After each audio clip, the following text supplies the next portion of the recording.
Trump के गजा piece board के leak document से जो चीज़ सामने आई है उसके मुताबिक गजा के 50% हिस्से पर मुकम्मल इसराइल का कब्ज़ा रहेगा,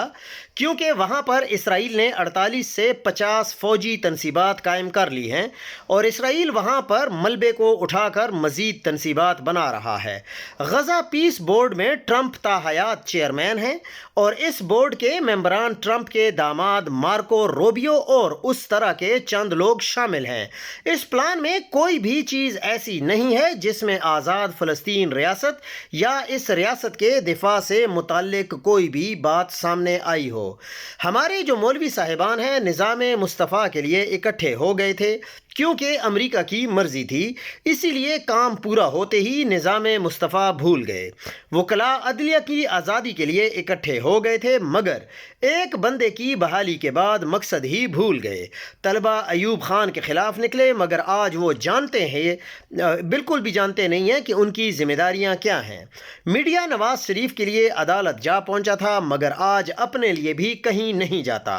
बहसीयत कौम हमारे तमाम अहम तबके मर चुके हैं और मुर्ते बोलते नहीं हैं।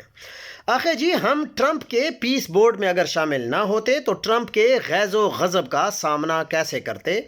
फिर श्रीलंका, नेपाल और भूटान जैसे कमज़ोर मुल्क भी शामिल नहीं हुए तो ट्रंप इन पर एटम बम कब फेंक रहा है? सीधी बात क्यों नहीं बताते कि हमारे बड़े साहिबान अगर शामिल ना होते तो ट्रंप पाकिस्तान डेमोक्रेसी एक्ट पास करा देता, जो करप्ट हमारे बड़े साहिबान हैं और हमारे जो बड़े अशराफिया हैं उनके गैर मुल्की बैंक अकाउंट्स बंद हो जाते,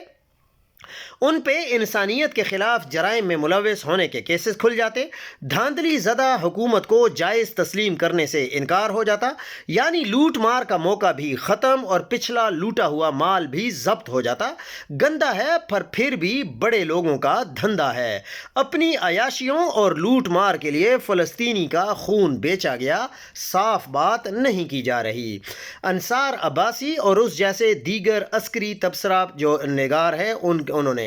कभी भी गजा फौज भेजने की खबर नहीं दी, पीस बोर्ड का हिस्सा बनने की खबर भी नहीं दी, SIFC नाकाम होने की खबर भी नहीं दी, ग्रीन रेवोल्यूशन नाकाम होने की खबर भी नहीं दी, इमारात को फौजी फाउंडेशन बेचने की खबर भी नहीं दी, एक्सपोर्ट्स ना बढ़ने की खबर नहीं दी, फॉरेन डायरेक्ट इन्वेस्टमेंट कम होने की खबर भी नहीं दी, बेरोज़गारी की शरह बढ़ने की खबर भी नहीं दी, काश्तकार बर्बाद होने की खबर भी नहीं दी, गुर्बत की शरह बढ़ने की खबर भी नहीं दी, और जो हमारे बड़े लोग हैं उनके जो बच्चे हैं उनके नाजायज़ सिफारती पासपोर्ट्स की खबर भी नहीं दी, सिंतास मुआहदे की मुअत्तली की खबर भी नहीं दी, CCD के जाली पुलिस मुकाबलों की खबर भी नहीं दी, तीरा के मजलूमों की खबर भी नहीं दी, और गिला करते हैं कि हमें गालियां पड़ती हैं, हमें कोई गालियां ना निकाला करे।